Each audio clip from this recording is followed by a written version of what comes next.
That makes it tougher. So he had no name for a while.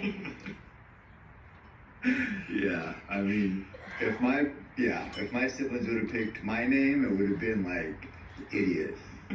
So I think that was his second choice. yeah. Al Pacino at the Oscars. That was a big mistake. You didn't see it. You heard about it second. I heard it. Yeah, I was watching it live.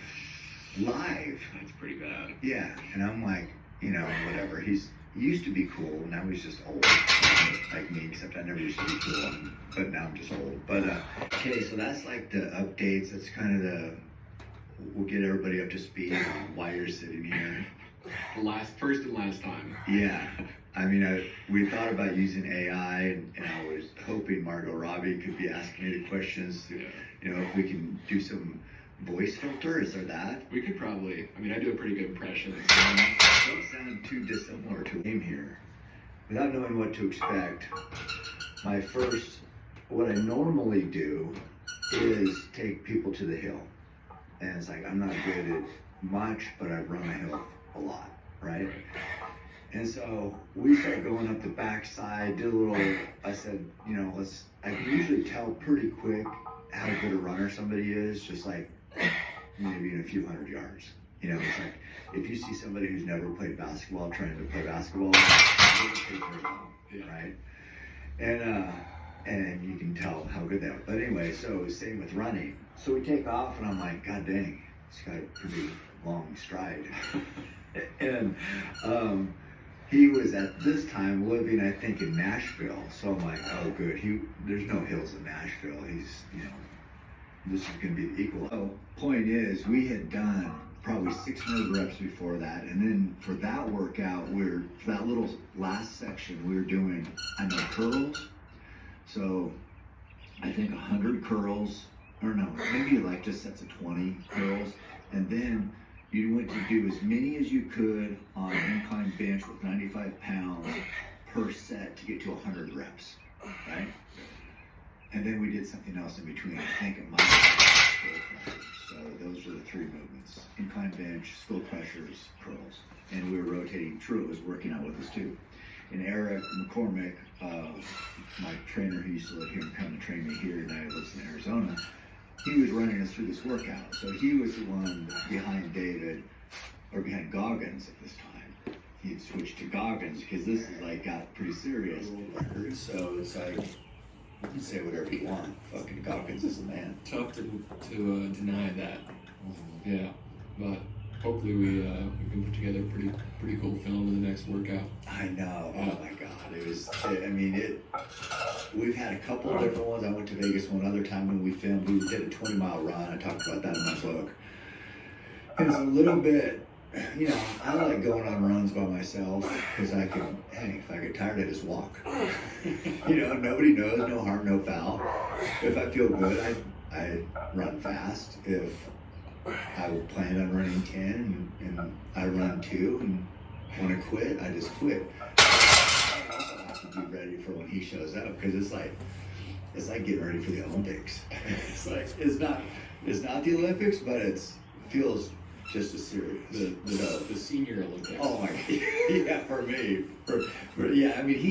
I think he's 49 now, but there's some tough old guys out there, and I don't know if you want to call him old or not, but yeah, he's as tough as I am. Anytime I run with any of these good runners around here, I'm always like, what's our pace? And I never wear a watch, so I never really know. Like sometimes when I get to a race, I never know what pace I'm running until the first mile there's a clock there. So I'm like, okay, this is what I'm running. And so yes, mostly by feel. But for Eugene, I'm planning on running Eugene, and I'll be hopefully under 3. That's always the goal. So I think to break 3, you got to run 6. Which I think I can do. I had me and Ken Wright out the other day. He said we were running, I thought he said under 6s for a while, but anyway, so I know my body can do it for a little bit. Yeah. So we'll continue on with that, and hopefully it carries over to Eugene. But yeah, the good thing about ultras is you're never running that fast. As much as it's hard anyway. You don't want to run an extra step if you can avoid it, right? And so here we've done extra miles just to run what everybody else is running. And yeah, it was frustrating, but yeah, I got fourth in that. And then there's been times like on my first 200, the Bigfoot 200. Candace Burke puts those races on. I think she does 3 different 200s. And over 200 miles in the wilderness or in the national forest, you can't.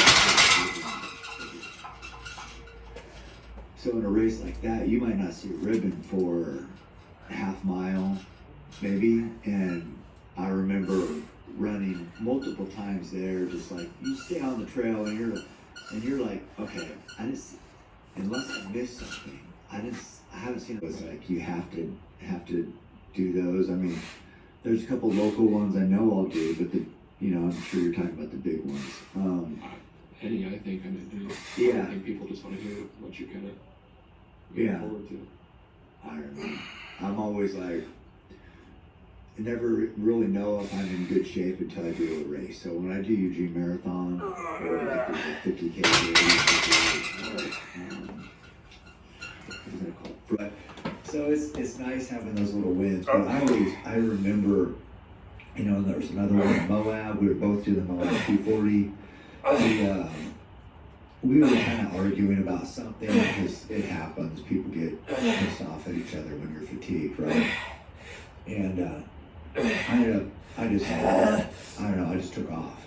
And I'm like, well, whatever. If he gets his shit squared away, I'll catch up. And yeah, so I mean, it was miles and hours. And then finally we caught back up together and went back together. But there's always these ups and downs. But all I know is that, with your brother, you have a little bit more of a connection. But we've had those ups and downs. And if you can beat that, that's good. And I was just like,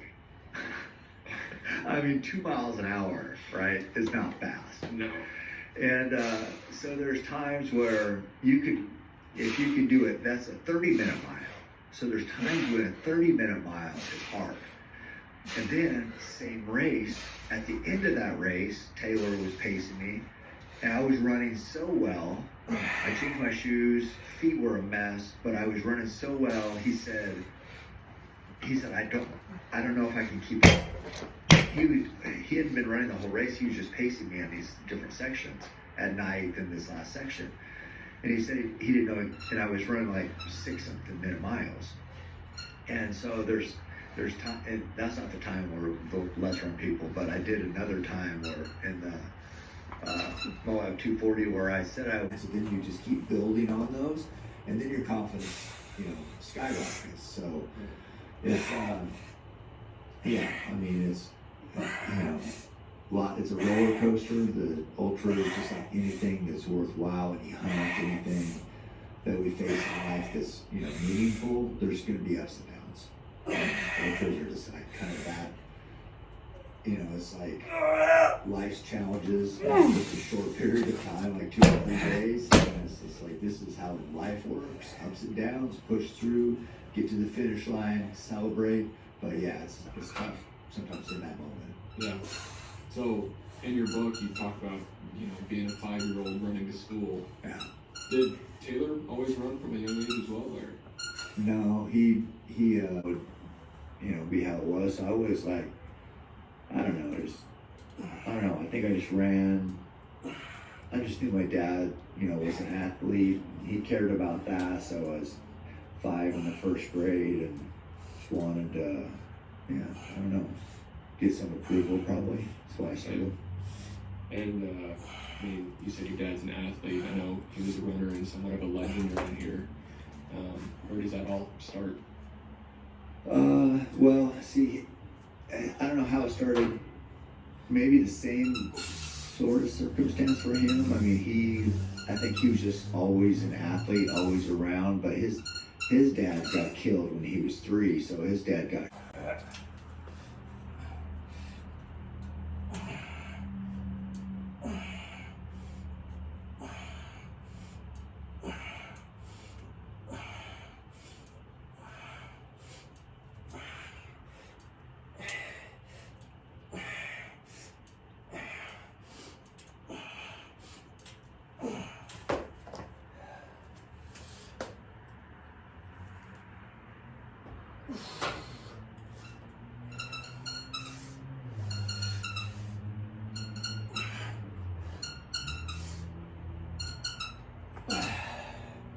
Coach Bob. Some people would call him Beach Boy Bob because he left the Beach Boys, and he was just like this music aficionado. And he, you know, I think he's just like passion and just he wouldn't know how to be fake. It was always, he was just always real with people and genuine and cared. And so if I could take anything from him, it would be that. It would be, you know, have an impact on people, let them know you care and you love them.